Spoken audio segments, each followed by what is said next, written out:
আসসালামু আলাইকুম গাইস, কেমন আছেন আপনারা সবাই? আপনাদের জন্য আমি আজকে একটা পাবদা মাছের রেসিপি নিয়ে আসছি। প্রথম দেখুন এখানে চুলায় তেল দিলাম, আধা কাপের কম হইব। আর এখানে আধা কাপ পেঁয়াজ দিয়ে দিলাম। পেঁয়াজটা দিয়ে আস্তে আস্তে পেঁয়াজটা লাল হওয়া পর্যন্ত, একটু হালকা লাল হওয়া পর্যন্ত ভাজা নিব। পেঁয়াজটা সুন্দর করে, যখন পেঁয়াজটা হালকা লাল হয়ে আমি দেখুন ভালো করে পেঁয়াজটা একটু ভাঙিয়ে দিলাম, যাতে সুন্দর করে পেঁয়াজটা সব দিকে ছুটতে যায়। আর পেঁয়াজটা ভালো মতন ভাঙিয়েছিল, তারপরে কিন্তু আমি একটু হালকা লাল লাল করে বাচ্চা নিব। আর এইভাবে দেখুন পেঁয়াজটা সুন্দর করে লাল হয়ে আইতেছে। আর এখন হালকা যখন একটু নরম হয়ে আইব পেঁয়াজটা, তারপরে কিন্তু আমি এখানে মশলাটা দিব।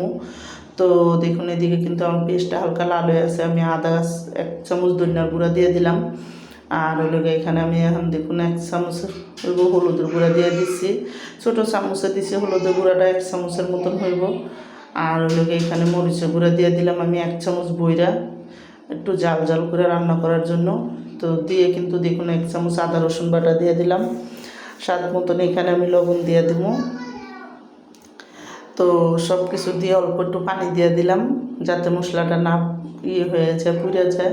তো মশলাটা ভালো করে কষাবো। এখন আমি সুন্দর করে পানিটা দিছি, এই পানিটা দিয়ে মশলাটা ভালো মতন কষায় নেব। কষায় তারপরে কিন্তু আমি এখানে মাছটি দিয়ে দিব। তো আমি এখানে আদা কাঁচা পাকা টমাটো দিব। দেখুন যখন সুন্দর করে কষানো হয়ে গেছে, এখানে আদা কাঁচা পাকা টমাটোটা আমি দিয়ে মাছটা রান্না করবো। এই আদা কাঁচা পাকা টমাটোটা দিয়ে রান্না করলে কিন্তু এই মাছের স্বাদটা আরও বেশি হয়ে যাব। যখন আদা কাঁচা পাকা মাছ টমাটোটা দিয়ে সুন্দর করে একটা দেখুন দিয়ে দিলাম। আর আমি কিন্তু এখানে 2টা টমাটো দিয়ে দিছি। তো টমাটোটা দিয়ে এখন এই টমাটোটা সুন্দর করে আমি একটু করে নেবো, লাড়া দিয়ে নেবো। লাড়া দিয়ে দেখুন যখন সুন্দর করে আটা কষান হয়ে যাব, তারপরে কিন্তু আমি এখানে মাছটা দিয়ে দেবো। তো দেখুন এখানে পাবদা মাছটি সুন্দর করে ধুইয়া তারপরে করে নিছি। আমি আজকে মাছটা ভাজি নেই, কাঁচা রান্না করবো। তো এখানে এই টমাটোমের সাথে মাছটা একটু হালকা কষায় নেব। তো আমার এই পাবদা মাছের রেসিপিটা যাদের পছন্দ তারা লাইক সাবস্ক্রাইব দিন প্লিজ। আমার ভিডিওটা বেশি বেশি শেয়ার করে দিন আর সাবস্ক্রাইব করে দিন।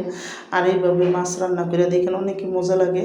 তো দেখুন এদিকে কিন্তু আমি মাছটা সুন্দর করে কিন্তু একটু কষায় নিছি, হালকা একটু কষাইছি। কষাই এখন আমি অল্প করে ঝোলের পানি দেবো, বেশি না, কারণ মাছটা কিন্তু নরম।